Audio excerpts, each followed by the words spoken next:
One to this series of talks on decolonization in the Andes, and a special welcome to the new students who are here.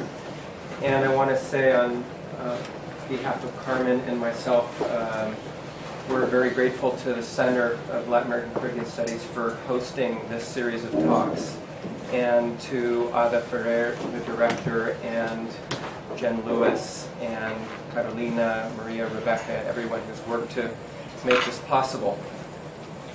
So I'm also very pleased to introduce Marisol, who's an old friend and colleague, and I'm not going to run through her whole academic itinerary. I'm sure she'll be glad about that. But Marisol is currently an associate professor of anthropology at the University of California, Davis.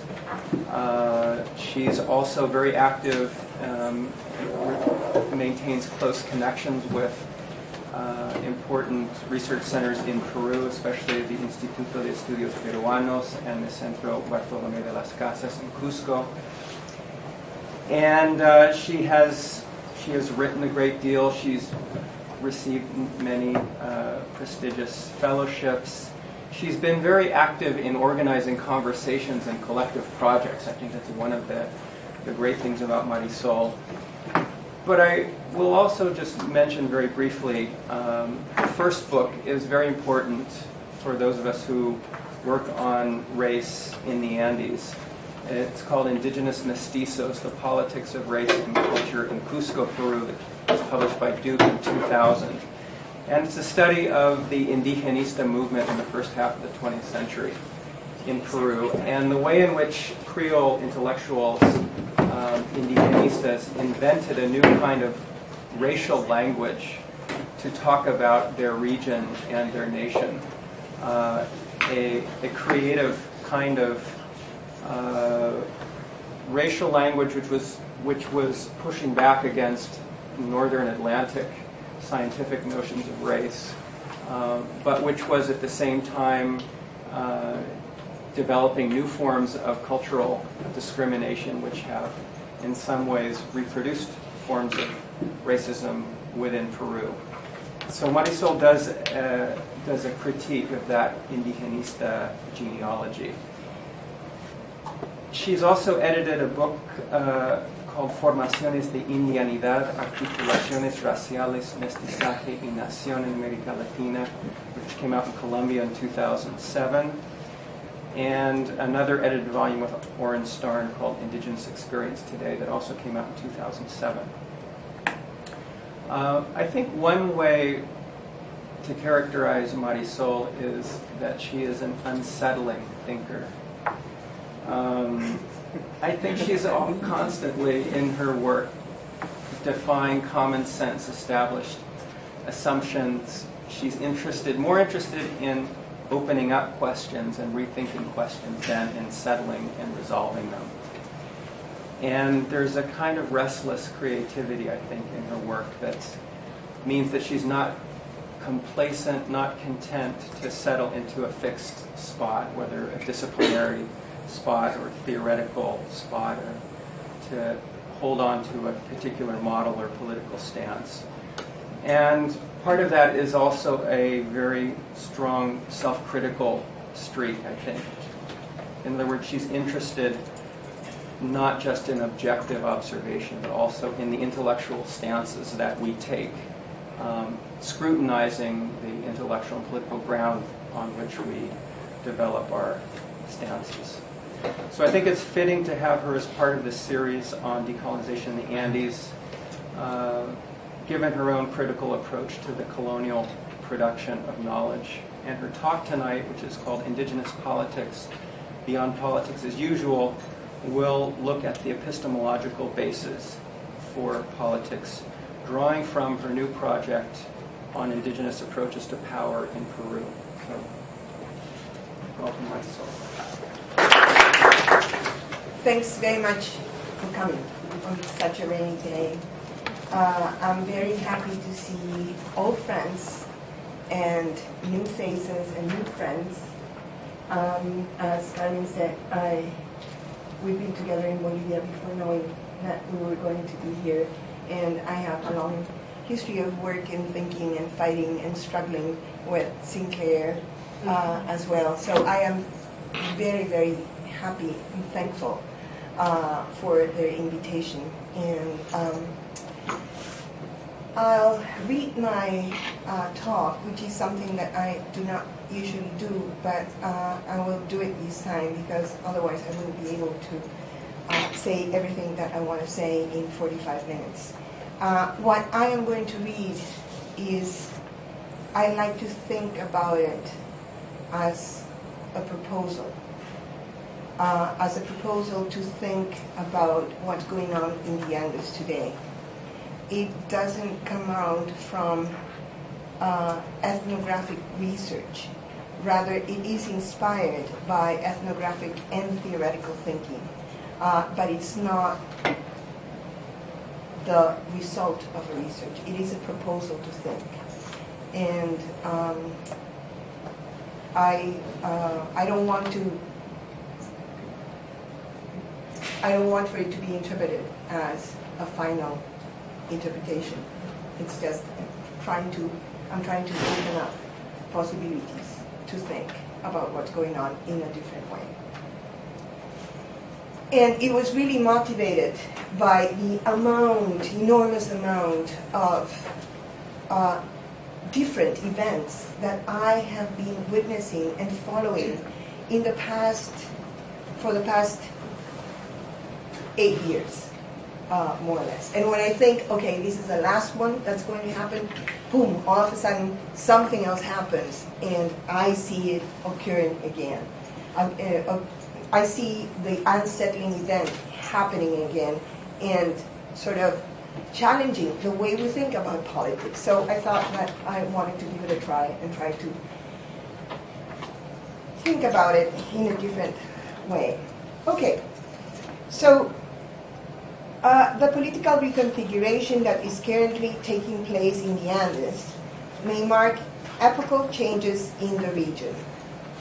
Although following electoral results in Bolivia and Ecuador, international and national analysts interpreted these changes as a return to the left, what is unprecedented about these transformations is that they have been motivated by the undeniable presence of strong indigenous movements. Unusually, current demands often question the foundation of the prevalent social contract to points that disturb even leftist agendas and conceptual settlements.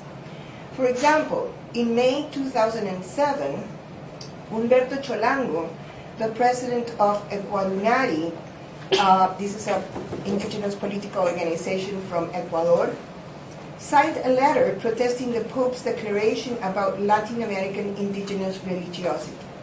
Cholango wrote, "It's inconceivable that in the 21st century, God still has to be defined according to the European standards. We think the life of Jesus is the great light coming from Inti Yaya, paternal and maternal light that supports it all, whose aim is to deter anything that doesn't let us live in justice and brotherhood among human beings and in harmony with Mother Nature. The Pope should note that our religions never died. We learned how to merge our beliefs and symbols with the ones of the invaders and the oppressors." End of quote. Indians had been longing for their conversion, and these had been a non-violent process, Benedict XVI unequivocally and unfortunately had said. The letter finished by expressing Ecuadori's support of President Evo Morales, Hugo Chavez, and Fidel Castro, and criticizing the alliance between the Pope and George W. Bush, then President of the U.S. A complex anti-colonial document, the letter denounces, makes alliances, and also proposes a distinct agenda. It denounces both more than 500 years of colonization by the dominant Catholic Church and the new imperial stance of the ex-president of the United States. They coincided in their genocidal consequences vis-a-vis indigenous ways of inhabiting Latin America, according to Cholango. Against these consequences, Ecuador, the indigenous organization, makes alliances with ecumenical liberation theologians and so-called leftist presidents in the region. Finally, The letter alerts everybody that against the will of the colonizers, indigenous practices have prevailed, that they are strong, and guide the political project in Abya Ayala, the indigenous name of Latin America. While Chalango recognizes the entities he mentions as religious, his letter changes the religious problem from an exclusive concern with the sacred or spiritual to historical, earthly, and political concerns of cohabitation between Catholic and non-Catholic, indigenous and non-indigenous institutions. Thus, he moves the conversation from transcendental religious beliefs to a material, earthly plane of immanence and survival, obviously entangled with organized indigenous politics. In so doing, the analytical problem that the letter reveals, I think, is that indigenous politics may exceed politics as we know them. The latter is not the first public emergence of indigenous religiosity in public hegemonical political stages. Soon after Evo Morales took office, a story in the Wall Street Journal titled "A Dash of Mysticism," called "Governing Bolivia the Aymara Way," informed with obvious scorn how David Choquehuanca, an Aymara intellectual and Bolivia's foreign minister, had introduced Andean ritual practices in his function. The practices that the newspaper pundit so derides, and which I call earth politics in my ethnographic work, have been overwhelmingly present throughout Bolivia in the last 6 or 7 years, where popularly known offerings to the Pachamama, translated as Mother Earth, became ubiquitous in demonstrations for the nationalization of deposits of hydrocarbons and against the privatization of water in Cochabamba, to name 2 widely publicized events. And this, I think, is not a case of Bolivian momentous indigeneity only. For even in Peru, where indigeneity qua ethnicity has had little political traction, earth politics have made strong public appearances, making Alan Garcia, the current president of my country, quite uncomfortable. He took issue with what some anti-mining movements called sacred mountains. This, he said, was an invention of, quote, old anti-capitalist communists of the 19th century who changed into protectionists in the 20th century and have again changed into environmentalists in the 21st century, end of quote. Those mountains, he continued, are tierras ociosas, idle lands, owned, quote, by people who do not have any formation or economic resources. Therefore, their property is quite inadequate. End of quote. Leftist pundits contested many of the neoliberalizing points that Garcia made in his article, but they have not said anything about sacred mountains. So maybe they think that the president is right in this respect. Sacred mountains are nonsense, a curiosity, something to soon, hopefully, disappear. So, if I want to contest Garcia's position and take so-called sacred mountains seriously, where do I look for a way into a discussion that has some possibility to bear fruit? The Andean ethnographic record on rituals is rich, and offerings to other than human beings, mountains, rivers, soils, the soil, the earth, have been obsessively central in it. A characteristic of this literature, however, has been to segregate between ceremonial practices and modern politics to the point that even analyzing their co-presence would amount to a scholarly contribution. Thus, one feels tempted to analyze these events using the available analytical vocabulary and current interpretive frameworks. I could, for example, see the respect for sacred mountains and offerings to Mother Earth as an indigenous challenge to the secularization of the state, as practices that remind us, in Talalasa words, that the religion of the ruler is not the religion of the subjects, and forge an indigenous counter-public sphere. These would not be inaccurate. It could be a response of sorts to positions like Garcia, the Peruvian president. Yet, is the formation of a counter-public sphere all that's going on? Would sacred translate these mountains enough into politics? Or would it contain them all too quickly as religion, or worse even, as New Age practices, and thus shield away the excess that its presence effects in politics as usual? This excess is worth serious consideration, for it expresses a difference between positions like those of Alan Garcia and Humberto Cholango, the leader of Ecuador, which I think is epistemic rather than merely ideological, and houses ontological discrepancies that test the limits of politics as we know them, and for which our available conceptual vocabulary may be insufficient. The unusual frequent presence of ritual and other earth politics in social protests may evince an emergent indigeneity. And I mean neither a novel development of the old or residual in Raymond Williams' terms, or a new mode of being indigenous. Indigeneity has always been a contemporary presence, as residual and as new as any other social formation. By emergent indigeneity, I mean the insurgence of forces and practices, mainly indigenous, but also radiating beyond it, with the capacity to significantly disrupt prevalent political formations, reshuffle hegemonic antagonisms, and render illegitimate and thus denaturalize the exclusion of indigenous practices from nation-state institutions. This emergence occurs at the junction of two historical processes: neoliberalism and 500 years of colonial domination, the crisis of which it may reveal. Confronting the expansion of corporate ventures, mining and logging concessions are so far the most visible ones. This emergence forcefully demands the political negotiation of the occupation of national territories that obliges the state and capital to take into account indigenous ways of inhabiting those territories.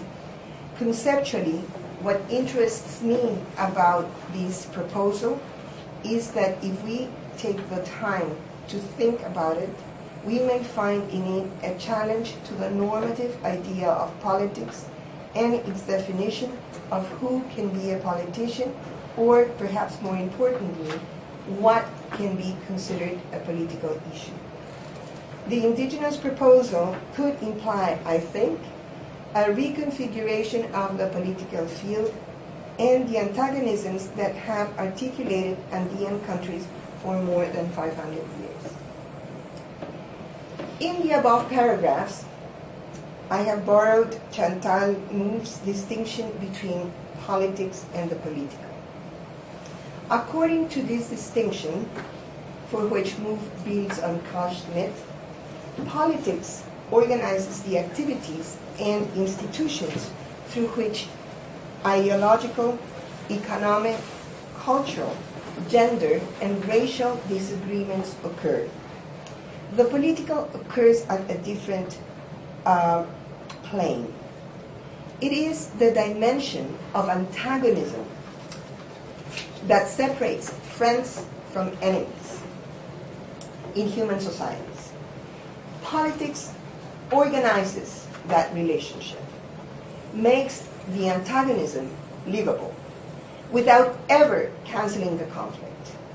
Politics are therefore the practices through which antagonistic differences are tamed, dealt with ideologically and institutionally, and transformed into the agonisms, the tamed conflicts that characterized hegemonic orders, with its inclusions and exclusions. Yet, hegemony, I want to add to Mouffe's formulation, does not act only in the sphere of politics. Acting in the sphere of the political, the hegemony of liberalism and socialism, and variants thereof, has occluded the antagonistic relationship between colonizer and colonized by replacing their view the view of their relationship as enemies with an image of benevolence and progressive inclusion.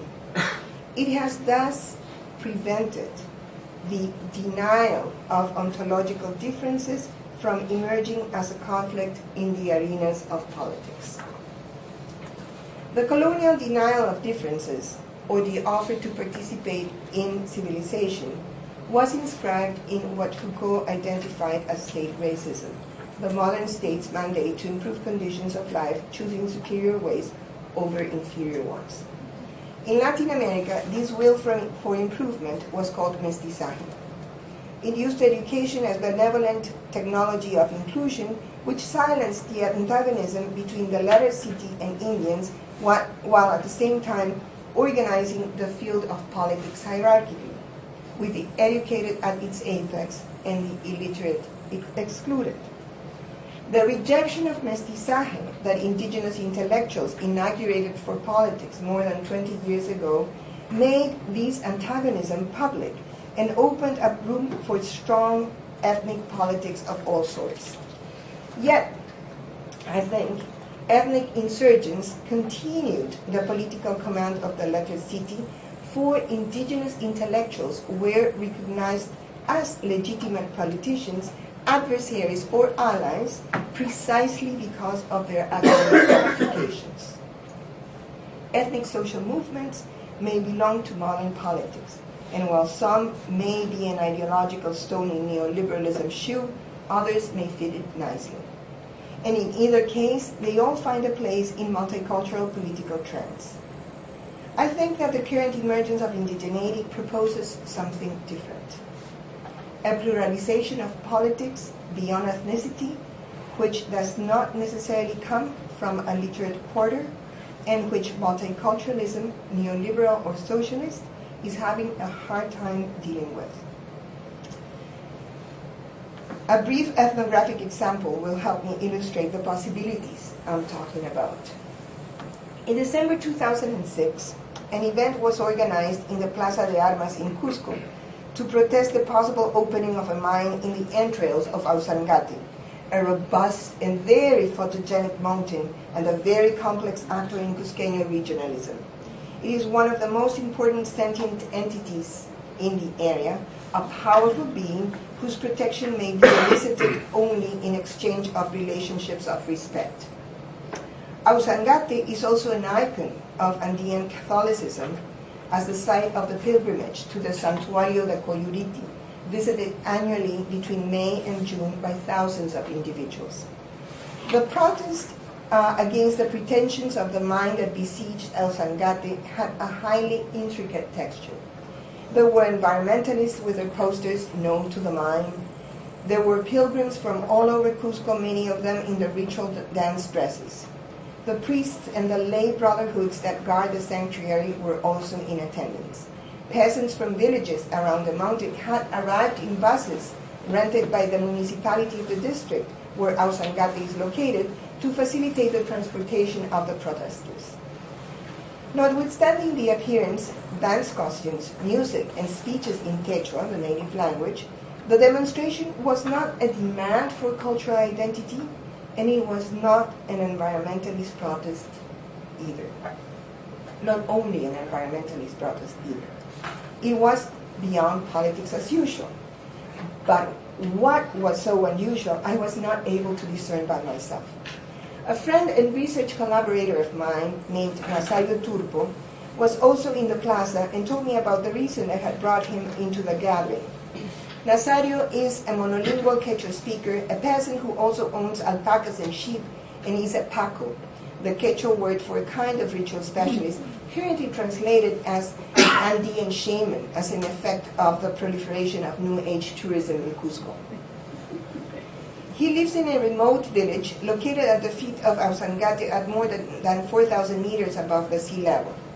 Like many others who had come to the protest from villages neighboring the mountain, Nazario was concerned that opening up Ausangate to find materials would pollute the river and destroy the mountain. But more importantly, he explained, this process would infuriate Ausangate, who could, in response, kill the miners and surrounding populations. They had come to the city of Cusco to talk to the authorities, and most specifically to ask the president of the region to engage in respectful relations with Ausangate. What these conversations would entailed would have to be negotiated. Days later, and back in the countryside that surrounds Ausangate, I realized that many shared Nazario's view. Among them were peasants and merchants. Some self-identified as indigenous, others did not. Local authorities, the mayor, the judges of peace, and some 5 elementary school teachers I talked to were divided, but not on the sentiency of Ausangate, rather on its effects in relation to the mind and how that should be dealt with. Things were different when I talked to central authorities down in the city of Cusco. They would be willing to partially consider Nazario's and the villagers' plight. There is no denying that current mining technologies destroy mountains, and they could understand the villagers' opposition in this respect. Yet, they would not, even for a minute, at least in conversations I had with them, entertain the idea that Ausangate's theory was to be considered seriously. At this point, I was told about the scientific advances of mining engineering. Current open sky technology is safer than previous underground mining, and accidents would be minimal. This left me with intriguing questions, with which the Peruvian president's rejection of sacred mountains as demagoguery only reinforced.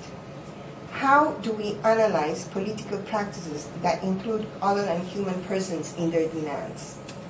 How do we take those practices seriously, beyond their usual anthropological consideration as metaphor or symbol?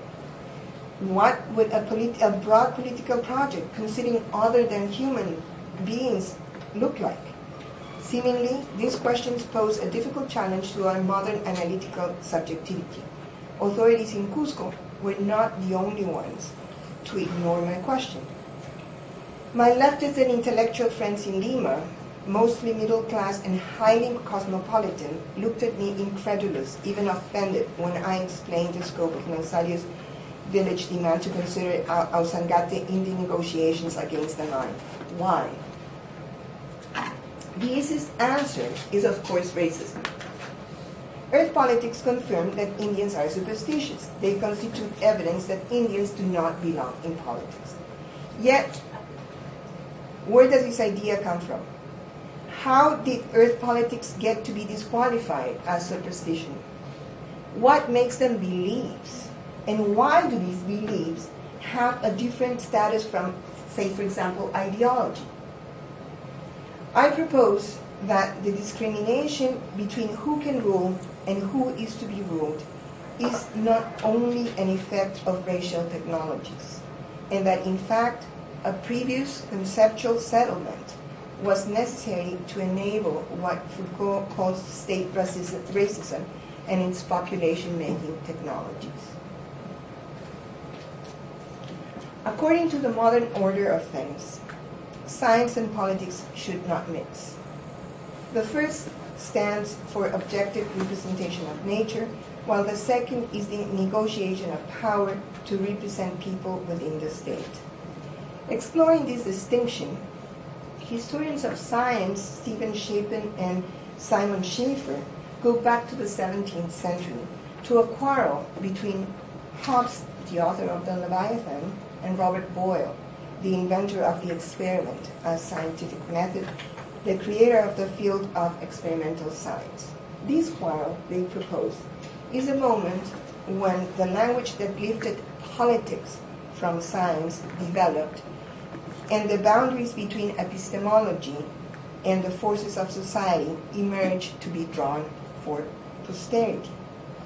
Bruno Latour builds on this analysis to develop his argument about the invention of what he calls the modern constitution, the regime that separated things from humans and created a single natural order that was ontologically distinct from the social order. Latour suggests that what Hobbes and Boyle did together through the quarrel was to, quote, create our modern world, a world in which the representation of things through the intermediary of the laboratory is forever dissociated from the representation of citizens through the intermediary of the social contract. End of quote. Hobson Boyle, where he says, and this is another quote, like a pair of founding fathers, acting in concert to promote one and the same innovation in political theory. The representation of non-humans belongs to science, but science is not allowed to appeal to politics. The representation of citizens belongs to politics, but politics is not allowed to have any relation to the non-humans produced and mobilized by science and technology. End of quote. I propose that genealogical reverberations of this moment inscribed an ontological discrimination into politics, the hegemony of which is very hard to undo.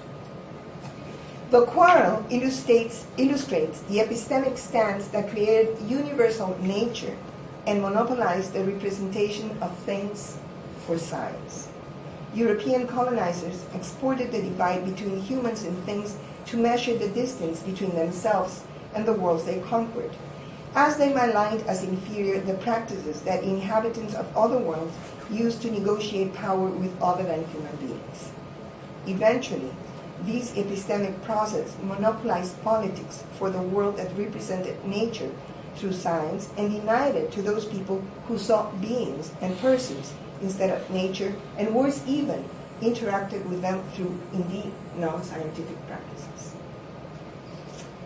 Both science and political theory collaborated to create a social contract, the colonial crux of which was the naturalized and therefore silent antagonism between those who could govern because they were epistemologists and those who could not because they were fetishists. Unlike race, which went through constant theoretical denaturalization almost since its inception and has now sort of lost its hegemonic grip, the discrimination that modern political theory inaugurated is not recognized as such. It continues to be legitimate. I think that undoing this discrimination requires undoing the notion of politics as we know it. Contradicting centuries of civilizing missions, the non-scientific conversation with other than humans like Ausangate continued, but the disciplines, and especially anthropology, carefully and benevolently guard them away from politics, labeling them in many ways from superstition to belief, myth and ritual, savage thought, or indigenous spirituality. The current emergence of indigeneity, the eruption of Andean ritual or mountains demanding a place in political demonstrations, may imply the insurgence of those prescribed earth politics, disputing the monopoly of science to represent nature, which now seems to be more than that, just nature. Emergent indigeneities may inaugurate a different politics, plural not because they are enacted by bodies marked by gender, race, ethnicity, or sexuality demanding rights, but because their earth politics reveal the plural ontologies of what we call nature and challenge, or at least provincialize, the epistemic foundations of the split between science and politics. Emergent indigeneities may mark an epoch, depending on the suppleness of our analytical subjectivities, they may imprint new life to environmentalist movements and their discussions for a different politics of nature. I did not get to this elaboration by myself or with the exclusive help of books and academic friendships. These indeed help. But as is always the case when ethnographic fieldwork is conceived as grounds from where theory can be built, I was able to listen to Bruno Latour's conversation with historians of science, Schaeffer and Chapin, because they fruitfully resonated with concepts that I had learned from Mariano Turbo, Nazario's father. Mariano was a Peruvian indigenous leader / ritual specialist who, in alliance with leftist politicians in the 1970s, successfully recovered the land that the neighboring hacienda had usurped from his and other peasant communities in the region. Mariano only spoke Quechua, did not read or write, and he had no problem with having never been modern.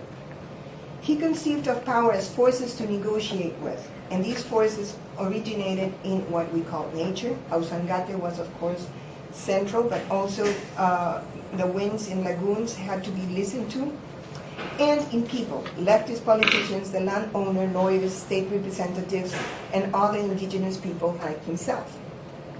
Thus, his political activism ignored, as in he didn't care for, not as in he didn't know, the separation between nature and humans, the prerogative of science to represent nature, and the definition of politics as the representation of humans.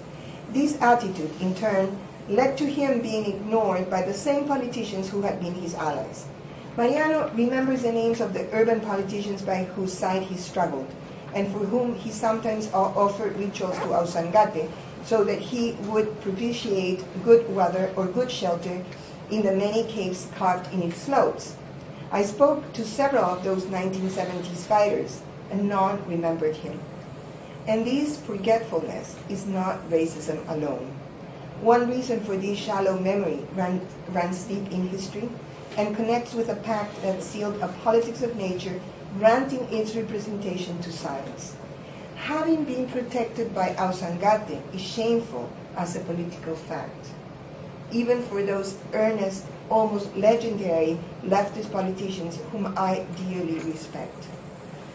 Unlike Mariano, who did not have a public for his practices beyond his fellow peasants, currently indigenous practices frequently take the streets of major cities, appear in newspapers and televisions. I do not think that this is just a new phenomenon taking place within the hegemonic social order, but a momentous event that, while unnoticed by many, effects a fundamental revision of this order. Why is this happening? Why is it happening now? For the case of Peru, I only have a very obvious and crudely causal explanation. The first decades of this century in my country has been marked by the state's neoliberal embrace of transnational mining corporations and their voracious appetite for Andean mountains enabled by new technologies. In November last year, a newspaper in Lima informed that between the year 2002 and May 2009 and 8, mining concessions increased by 77% from 7 million hectares to 13 million hectares. And according to geographer Tony Bevington, current mining investments do not only affect traditional areas of extraction, rather they open new frontiers in areas with no history of extraction and that usually overlap with territories of existing indigenous communities and reserved or protected areas. So I think that this is not just the return of the repressed, or an apolitical revitalization of disappearing cultures and their subjugated knowledges. Deregulated capital, represented by mining corporations, is, like the Starship Enterprise, boldly going where no liberal venture dared to go before. Space is the final frontier, as capital races places away, aided by the state and by new powerful technologies with the capacity to translate huge mountains into microparticles of mineral. Yet the mountains are not only profitable geological material, and this is where the political ontological trouble starts. The moment is complex. Ideological explanations are, I think, not enough. Puzzled, Peruvian analysts, journalists, and social scientists called the current juncture el conflicto minero, the mining conflict. Of course it is a conflict. Isn't conflict what characterizes politics in general? But perhaps the label war, used to designate the 2003 water confrontations in Cochabamba, Bolivia, is more appropriate considering what's going on. Corporations want to mine mineral or wood in territories that indigenous communities have customarily used. The Peruvian president classifies those territories as tierras ociosas, idle lands, and signs them out as concessions. Villagers oppose these classifications. Those lands are not idle, they say. They are also special kind of water, a sentient entity, a repository of medicinal herbs, ancestral possessions that do not translate into universals without a fight. Their political assertion of place disputes the sovereignty of the state to decide the access of corporate capital to national territory, because that sovereignty not only excludes indigenous ways, it cancels their existence. If mining technologies have now the capacity to translate allegedly idle land into repositories of mineral, local movements dispute these translations and assert their own, and these includes making other than human beings public. The current confrontation includes ideology indeed, yet it also goes beyond it. Some of its facets reveal the antagonism between politics as usual and earth politics. The conflict is about territory, against the violation of networks of emplacement that make dwelling possible, and cannot be resolved through multiculturalism. What is at stake is multinaturalism. The term Eduardo Viveiros de Castro coined and Bruno Latour popularized. What we call nature has multiple ontologies, and this very unmodern possibility is not easy to understand. While the defense of Ausangate was only a regional event, at least so far, other mountains have made it to national and even international pages.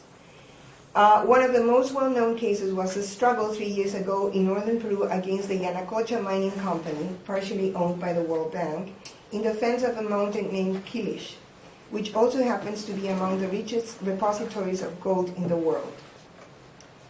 In this conflict, which was violent, the identity of the Quilish as a sentient entity became major news headlines, and coupled to its also being a magnificent aquifer, caused serious difficulties to the mining company and its definition as the Quilish as a repository of 4 million ounces of gold. The reaction among politicians and the general public was and continues to be complicated, to say the least. Those in favor of the mine talked about the manipulation of peasants' beliefs by opportunistic politicians whose selfish ideological reasons compel them to obstruct the economic progress of the region. Environmentalists aligned with what they also referred to as peasant beliefs. The left vacillated between respect and incredulous sarcasm.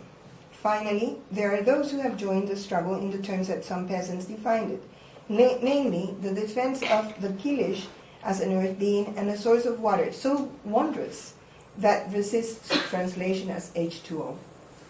In fact, the peasants rejected the mine's offer to build a new irrigation system with water channeled from a different source. It was not the same water, they said. The convergence of environmentalism, tourism, and spiritual networks, as diverse as New Age and liberation theology, reinforced the sentient identity of Quilish and granted the conflict international status. The New York Times reported the conflict and, of course, mentioned the controversy around, quote, a mountain that peasants believe is sacred, unquote. Significantly, the Quilish has propelled indigenous politics beyond the scope of organized ethnic groups, even as it also publicly revealed the unmodernity of the anti-mining movement. And this may be one of the transformative features of the emerging earth politics. Translated as the defense of place, they have the capacity to articulate a broad coalition, a flexible set of alliances and ideological disputes across a governmentally iconoclast indigenous mestizo spectrum that defies simple ethnic fixation. Current anti-mining movements may have the potential to indigenize the subaltern and subalternize the indigenous, as Peruvian sociologist Aníbal Quijano has said. Regardless of how things turn out, the current struggle against mining corporations in the Andes is not only about salaries, the environment, water, or land. Although it is seldom explicit, the struggle includes a dispute between scientific representations of nature and earth politics not necessarily aligned with right and left in neat correspondence. It also expresses a transgression of the idea that politics only represents human. It contravenes its history and makes public another history, or at least indicates its existence. Thus, this struggle may also open up a new interpreted archive able to document the antagonism between the latter city and indigeneity and allow its transformation into a legitimate political conflict, an agonistic relationship between political adversaries. This new archive and its new history could be the starting place of a new politics, which would be, to use Stuart Hall's phrase, without guarantees. For and these may hard to accept, emergent indigeneities are not anti-capitalist certified. Protecting Ausangate against the mine, for example, the villagers that live in its surrounding area are also defending their most important source of monetary income, for the mountain has become the epicenter of a popular tourist route. And this economic activity, often galvanized by transnational operators of tourism, mixes much better with ritual offerings than current corporate mining ventures do. That the latter may learn lessons from the tourist industry and incorporate rituals in their practices is not unimaginable. What is harder to imagine is a change in mining technology from one that destroys place to one that composes with it. So the issue is not only whether the mountains are other than human beings or not, for what they are is a multiplicity. The issue is also the ability of actors, capitalist or not, to accept that matters of concern may emerge from the ways multiplicities, other than human beings that are also nature, shape ways of inhabiting place, the country, and even the state. That matters of concern involving other than human beings need consideration as political conflicts is what emergent indigeneities may have the capacity to enact and thus propose a reconfiguration of politics that goes beyond the usual. And that's it. End of the proposal.